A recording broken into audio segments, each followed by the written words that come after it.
이번에는 지난번에 이어서 200의 자야사시가를 계속하겠습니다. 200의 자야사시가 200이 쓴 자야가 자야의 사시사철의 노래인데, 그러니까 사시사철이니까 4편이 있지 않겠습니까? 그래서 지난번까지 춘하, 봄과 여름을 노래했고, 오늘은 그 나머지 2개, 말하자면 가을과 겨울 2개를 하도록 하겠습니다. 자야사시가 거기 쓰여있는 게 지금 자야사시가, 자야가 사시사철 계절에 따라 부른 노래 이렇게 되어 있는데, 추가 동가, 가을의 노래, 겨울의 노래 해가지고 각각 경운과 호운을 달아서 운자를 달리할 수는 있죠. 그래가지고 나머지 2편을 썼습니다. 먼저 읽고 해득을 해보도록 하겠습니다. 가장 중요한 부분입니다. 읽고 해석이 바로 돼야 됩니다. 바로 그 깨침이 있은 후에 여러 가지 것들을 보완적으로 설명하는 것이기 때문에 이걸 놓치고서 주위를 빙빙 돈다면 그것은 의미가 없다. 자, 보겠습니다. 저는 미리 좀 얘기를 하자면 이 4편 중에서, 이 자야사시가 중에서 지금 춘하보다는 추동, 가을과 겨울, 오늘 얘기하고자 하는 것이 더 작품이 좋다고 봅니다.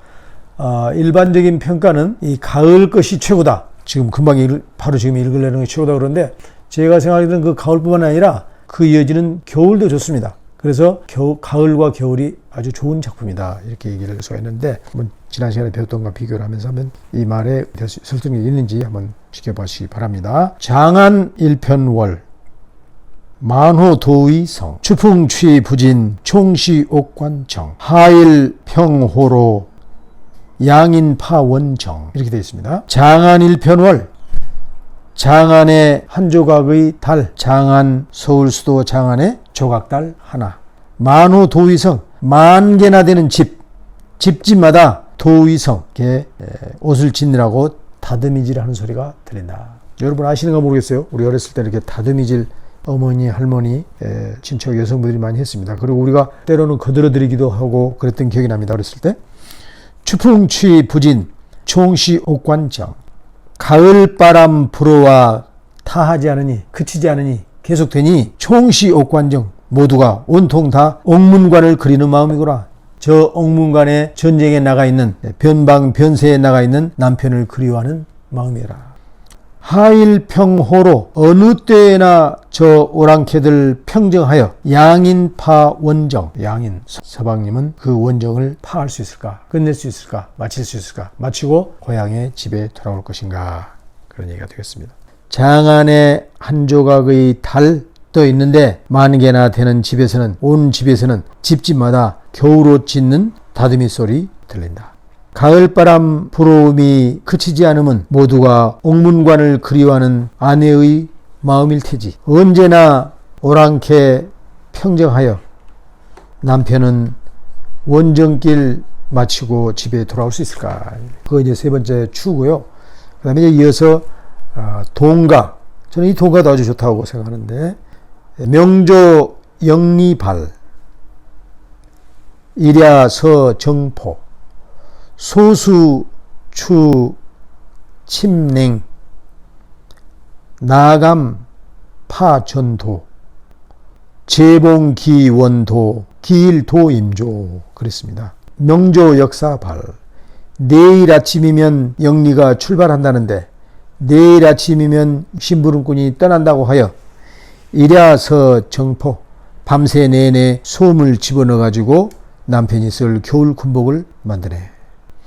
소수포 침냉, 이 나의 여자의 하얀 손, 이 하얀 손 바느질 뽑아 쓰기도 차갑기 그지없는데, 나감 파전도, 가위를 붙잡는 것을 어찌 견딜 수 있겠는가.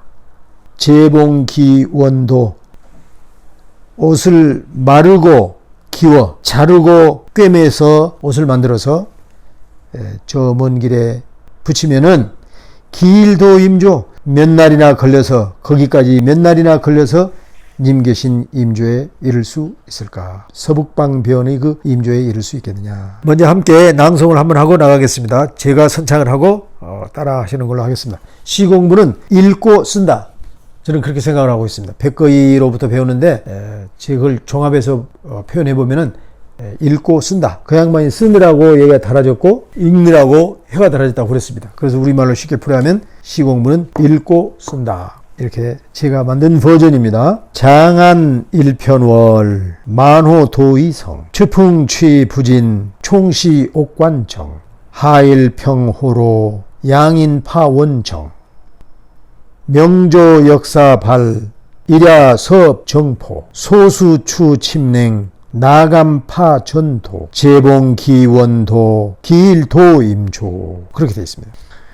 이 두 편의 시 역시 전편 전에 읽었던 그 춘과 하가에 이어지는 자야가 부르는 사철의 노래로 문법적으로 보면은 근체 시의 정형을 온전히 지키지 못하고 고체시 형식이 있습니다. 그런 이유는 이 시 보면은 이 각각 구와 구 사이에 대한 반법, 전법 제가 그 얘기를 위해서 자세히 설명드리기는 좀 긴 얘기입니다만 반법, 전법이 지켜지지 않았고 중앙의 칭이라고 그럴까요? Comparison and Contrast라는 그 대장이 이루어지지 않고 있고 또한 평성, 측성에 있어서 그 평성이 양쪽으로 측성이 놓여가지고 평성이 고립되는 것 그래서 그걸 고평이라고 그러는데 고평은 허용되지 않는데 그런 것이 쓰이고 있는 걸로 봤을 때 이런 것들은 근처에서 죄다 허용되지 않는 것들이다. 그래서 이것은 여전히 고체시로 보아야 할 것이다. 먼저 전편부터 이렇게 후편으로 쭉 내려가서 해석을 해보자면요. 추가 가을의 노래는 후방에서 전방 근무하는 남편의 겨울옷을 다듬으며 싸움이 끝나기를 만들면서 싸움이 끝나기를 은근히 바라고 있으며 후편 도원가에서는 역시 남편의 옷을 만들어 먼 길 보내면서 또한 은근하게 언제나 잘 도착하려는지 몰라 걱정하는 마음을 묘사했다. 모두가 어떤 옷을 치는 경치에다가 동시에 전쟁이 끝났으면 좋겠다는 마음을 붙였고 여기도 옷을 붙이는데 잘 도착할 수 있을까에 대한 근심의 정을 붙였기 때문에 이런 것을 모두가 경과 정, 경치와 마음을 한데 결합시킨 작품이다. 가히 정경이 융합, 경치와 심사가 함께 어우러진 작품이 된다. 그렇게 하는 것을 좋다고 그럽니다. 말하면 경과 정이 따로 논다. 이건 그렇게 좋다고 보지 않아요. 시인들은 그 다음에 또 좀 더 우리가 눈여겨볼 것은 얼마나 시인들이 좋은 시어를 끄집어내 가지고 적재적소에 잘 썼느냐. 이것도 굉장히 중요한 부분입니다. 가장 중요한 것이 시치의 연결에 있다면 바짝 뒤따르게 중요한 것은 적재적소에 시어를 잘 집어넣는 거. 알맞지 않은 장소에 집어넣는다든지 알맞지 않은 시어를 쓴다든지 그건 안 되겠죠. 그래서 적재적소에 아주 좋은 시어를 사용한다는 것은 굉장히 중요한 문제인데 이 시는 그런 것을 상징적으로 잘 보여주고 있다. 정말 적재적소에 알맞는 시어를 탁탁 던지고 있는 것이 대시인다운 면모가 돋보이는 부분이다. 그래서 시인들은 시에서 쓰는 말, 즉 시어를 적재적소에 효과적으로 구사하는데 이 이백의 시에서도 그 점이 돋보인다. 먼저 두보의 그 추흥, 가을의 흥취에도 그 옷을 찌는데 다듬이 소리가 들린다 그 얘기를 하고 있습니다. 한의 처처 최도척 백제성고 금모침 겨울옷을 만들려고 곳곳에서는 재촉하여 마르고 재는데 백제성 높은 곳에 저녁 다듬이 소리 하구나. 총도 아주 멋진 시어가 됩니다. 두목의 아주 널리 알려진 증별, 헤어짐에 드린다는 시에 보면은 다정각사 총무정, 유각춘전 소불성. 다정하다는 것이 도리어 모두 무정한 것과 같아서 다정이 너무 지나치면 우리가 무정하게 보일 수밖에 없다. 뭐 이렇게 얘기를 했는데 한번 생각해 보십시오. 그런 상황. 이별의 상황입니다. 마치 다정한 것이 도리어 모두 다 무정한 것이 되어서 술잔을 앞에 두고 웃을 수조차 없는 것을 단지 깨달을 뿐이다. 그러다가 또 그 다음 시어는 또 평자가 나옵니다. 아까 평정. 시에서 평은 난리를 진정시킨다는 평정의 뜻으로 종종 쓰인다. 사공서이 널리 알려진 적평후 송인 북귀. 이것은 사실 지난 시간에 우리가 그 삼체시 2부 삼체시에서 수업을 했던 내용인데요. 적이 평정된 후에 북쪽으로 돌아가는 벗을 보내면서 라는 시를 썼습니다. 그때도 이 평이라는 것이 평정을 얘기다. 재미있는 것은 거기에 이 적자를 상대방 적군의 적을 쓰지 않고 도둑놈 적자를 썼어요. 도둑적. 그래서 아마 이 안사은한의 그 안록산과 사사명 군대를 도적대로 부르고 싶었던 모양입니다. 그래서 적평후 송인 북귀다. 도적군이 평정된 후에 북으로 돌아가는 벗을 전송하면서 자기도 돌아가야 하는데 돌아가지 못하는 그런 고향 그리워하는 아쉬움을 표방한 시인데요. 거기 제목이 하여간 적평후 송인 북귀 그런데 그때 평도 평정의 입니다. 또 그 뒤에 나오는 끝나다. 우리가 수업을 파하고 그러지 않습니까? 그러죠? 파지가 한단 말도 있고, 파는 끝내다 마치다 그런 얘기인데 시어로서도 아주 중요하게 쓰인다. 파도 또한 아주 유용한 시어가 된다. 역시 사공소의 강촌즉서, 강가 마을에서 느낌을 생각나는 게 있어서 바로 써본다는 시에 또 파가 나옵니다. 조파귀래 불개선 강촌월락 정감면. 낚시를 파하고 낚시를 다하고 낚시를 마치고 낚시를 끝내고 낚시를 마치고 돌아오면서 배를 메어두지 않았다. 메어두지 않고 하는데 강촌의 달이 지니 잠들기에 딱 좋더라. 그런 얘기를 했습니다. 물론 이 시는 이제 끝까지 다 소개를 안 하고 여기 이제 그 파 끊는다는 얘기만 했습니다만, 그럼 왜 메어놓지도 않고 그냥 왔다는 얘기냐? 저 뒤편에 가면은 지가 흘러봐야 저쪽에 개천가가 얕기 때문에 바다로 뭐 빠져버릴 일은 없을 것이다. 뭐 그런 얘기가 나옵니다. 그런 의미에서 메지 않고 왔다. 이미 많이 해봤기 때문에 이 사람은 배 메는 거를 그렇게 안 메둬도 더 이상 흘러갈 일이 없다. 그 메어놓은 그 일대의 그 호수랄까 강변이 수심이 매우 낮아서 더 이상 흘러갈 일은 없다. 갈대밭 핀 곳에 어딘가 정박해 있지 더 이상 더 내려가지 못할 것이다. 뭐 그런 부분이 나옵니다. 자, 거기는 그 내용 전체를 얘기한 거고, 여기는 파. 낚시를 마치고 낚시를 끝내고, 아주 좋은 단어. 이런 단어들이 아주 적재적소에 잘 구사해가지고 멋진 시를 만들었다. 200다운 메모가 있어요. 제가 뭐 200을 평가할 수 있을지 모르겠지만 그래도 때로는 평가할 수도 있지 않겠어요. 우리가 아리스토텔레스, 플라톤을 얘기한 것처럼 정말 대시인인데 글을 아주 잘 쓰는 것을 알 수 있습니다. 그 다음에 이 추 다음에 동에 가면 또 이제 아까 감이 나왔죠. 감. 이 감이 앞에 있는 감과 지금 그 바로 밑에 있는 줄에 있는 이 감, 이 두 개는 시에서 자주 등장하는데 아주 중요합니다. 이 차이가 뭐냐? 영어로 해봤으면 좋겠어요. 때로는 영어를 동원시키면 훨씬 이해가 쉬울 때가 있습니다. 한자의 구분으로 좀 이렇게 ambiguous, 모호할 때 영어 단어를 끄집어내면 그 분명해지는 경우가 많아요. 영어는 그렇게 불분명하지 않은 그 상황을 설명해 주는 경우가 있기 때문에 여기 앞에 있는 감은 해내다, 할만하다, 견디다, 견딜만하다, 감당하다의 감입니다. 우리가 왜 감당하지도 못할 일을 왜 하느냐고 그러잖아요. 그 감이에요. 그러니까 영어로는 endure, 어떤 견디다, 감당하다 해서 endure라는 의미가 되고, 그 밑에 있는 감은 네가 감히 나한테 덤벼? 뭐 이런 좀 표현이 그렇습니다만 그때 그 감 또는 용맹 굳세다 이럴 때의 감, 이 두 개는 그렇게 되는데 시에 잘 나와요. 시에 잘 나오니까 두 개를 구분하시는데, 이 앞에 감은 endure, 뒤에 있는 감은 감히, 그런 얘기다. 실제 한자 뜻도 앞에 있는 것은 견딜 감, 할만할 감, 좋을 감, 알맞을 감, 그런 얘기가 되니까 아까 정감면 정말 잠자기에 알맞다 이런 얘기가 됩니다. 그러니까 감은 불감, 감이 네가 할 수 없다 뭐 이런 얘기로서 그래서 그것은 감은 영어로는 dare to, 감이 you dare to say that? 네가 감히 그런 말 나에게 뭐 이런 말 할 수 있죠. 그때 그 dare 그런 얘기입니다.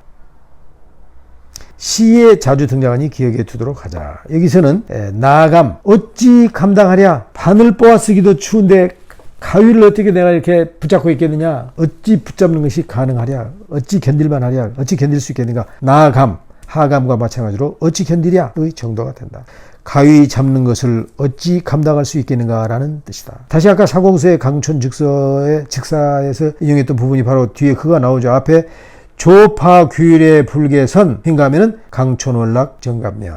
그래서 낚시를 마치고 돌아오면서 배는 메어두지 않은 채로 돌아왔는데 이 강촌에, 내가 사는 이 머무는 강촌에 달이 지니 정말로 잠자기에 좋더라. 낚시를 얼마 동안 했는지 모르지만 뭐 많은 시간 했지 않겠어요? 그랬으니 달이 지는 그 강촌에, 그 다음에 봉, 이게 꿰맬 봉 아니에요? 봉은 요즘 말로 말하면 재봉입니다. 재봉틀, 재봉사 하듯이 우리가 일상에서 쓰는 재봉사나 재봉틀이 그 재봉이 된다. 즉 옷을 마르고 깁고 또 자르고 꿰매는 걸 말한다. 굳이 그 글자를 얘기한다면은 이 재라는 것은 마르고 자르는 거예요. 마르고 자르는 것이 재고, 봉은 이렇게 깁고 꿰매는 것, 그것이 봉이란 말이죠. 그러니까 재봉 그러면 마르고 꿰매는 건데, 그것은 그냥 바느질 이 정도로 생각하시면 되겠습니다. 지금 남편의 겨울 군복을 지금 만들고 있는 겁니다. 그러면 여기서는 크게 바느질하고 봐도 무방할 것 같다. 이와 같은 봉을 또 사용해서 시에서 크게 성공한 사람이 누구냐? 맹교라는 사람이 쓴 유자음, 아주 그 효성을 효도를 얘기한 아주 대표적인 고전적인 작품인데요. 맹교의 유자음 떠도는 자식의 노래라는 시가 있습니다. 거기에 보면은 임행밀밀봉 의공지지귀. 임행 떠남에 임하여 이제 막 떠나려 하는 거죠. 임행 떠나려 함에 밀밀봉 아주 그 촘촘히 이 꿰매는 것은 어머니가 떠나기 전에 옷을 아주 촘촘히 꿰매는 것은 의공지지귀 더디 돌아옴을 두려워하는 마음이라. 아들이 떠도는 자식이 돌아오는 것이 더뎌질까 두려워서 아주 촘촘히 꿰맨다 하는 어머니의 마음을 얘기했다. 그럼 이제 이 시들에 대한 평가를 보도록 하겠습니다.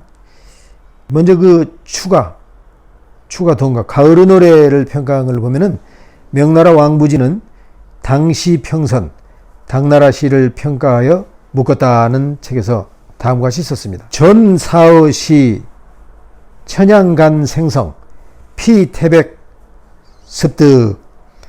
앞에 네 문장은 좀 추가의 앞에 네 문장은 하늘과 땅 사이에서 생겨난 것으로 태백이 미쳐 주어 얻었다.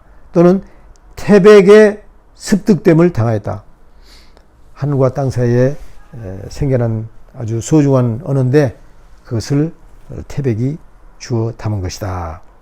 태백만이 할 수 있었다. 뭐 그런 얘기겠습니다.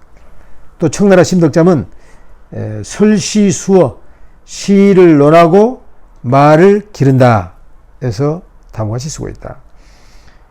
시귀 기의 유언제차의 의제 피자 이태백 자야오가 본규 정어 이 홀기파정. 시는 뜻을 붙이는 것을 귀히 여기는데 말은 여기 있고 뜻은 저것에 있다. 이태백이 쓴 자야오가 이 자야사시가를 자야오가라고도 합니다. 저 강소성의 오나라 땅에서도 참 유행했기 때문에 자야가 부른 오나라의 노래라고도 부르는데요. 그래서 이태백이 쓴 자야오가 즉 이태백의 자야사시가는 본래 여성의 마음을 말하는 것이었지만 갑자기 전쟁이 끝나는 것을 바라고 있다.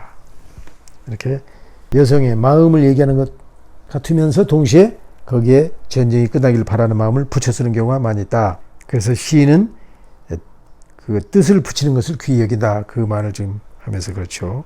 그 다음에 이제 두 번째 동가를 겨울의 노래를 평가하면서 명나라 육시용은 이 육시용의 평가가 이번 시의 평가에 있어서 가장 마음에 들어요. 왜 그러냐 한번 볼까요? 육시용은 당시경 당나라 시를 거울 삼는다 라는 데서 다음과 같이 평가를 하고 있다. 유미 외미 매 결 이어 여정 여운 무궁이라 이렇게 얘기를 했네요. 맛 밖에 맛이 있으니 이 정도를 얘기해서 그 맛만 있는 것이 아니고 그 밖에 또 다른 맛이 있으니 말하자면 그 시어를 읽었는데 그 시어의 의미만을 꿰따른 것으로서 끝나버린 게 아니고 그 뜻이 지속적으로 더 많은 시간을 나로 하여금 깨치게 한다든지 그 생각을 떨쳐버리지 못하게 하는 여운을 가지고 있다. 지금 그런 얘기를 하고 있습니다. 그래서 맛밖에 맛이 있으니 마지막 두 문장에서는 매번 마음에 깊이 남아서 잊히지 않는 생각이 있다. 가시지 않고 오래 남아있는 느낌이 있다는 것이다. 가시지 않고 남아있는 느낌이 끝이 없다. 무궁무진하다. 이걸 지금 겨울의 노래의 뒤편에 지금 이 평가가 있지만 사실은 이 추나 추동을 다 얘기한 거예요.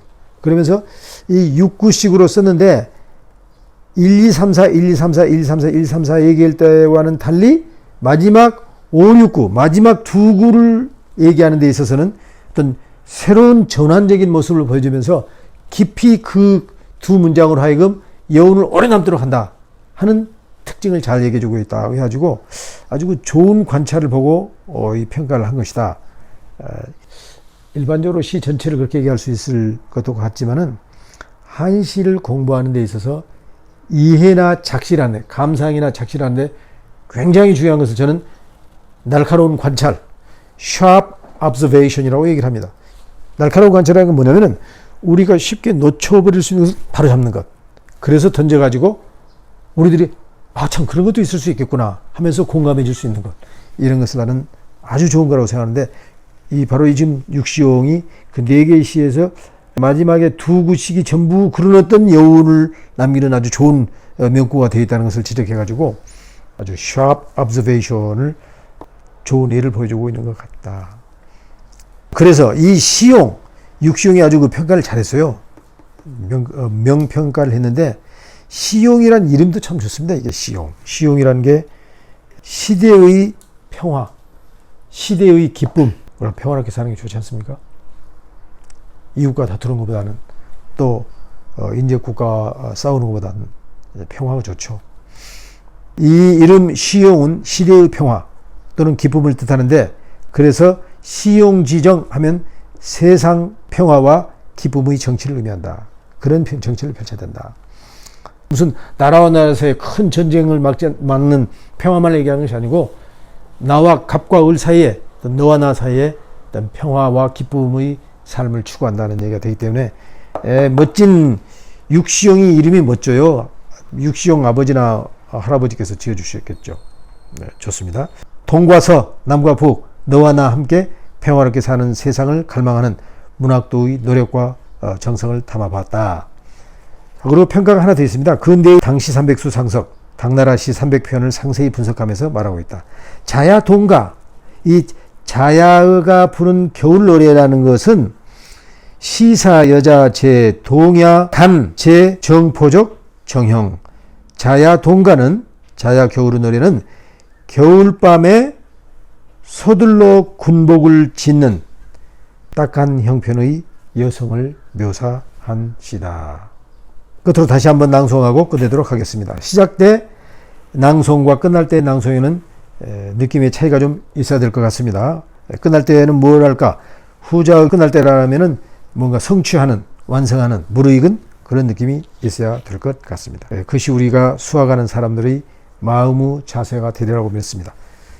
제가 그렇게 썼습니다. To repeat, 반복하자면 지난번에 한번 제가 소개를 드렸기 때문에 To repeat, practice makes perfect.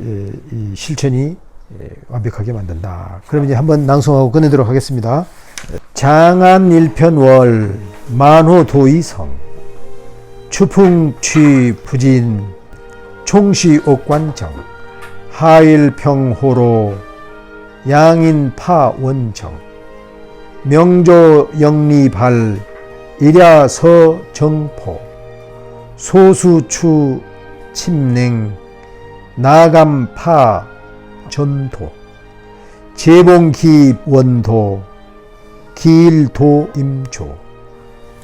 여기까지 하겠습니다. 다음 시간에 계속하겠습니다.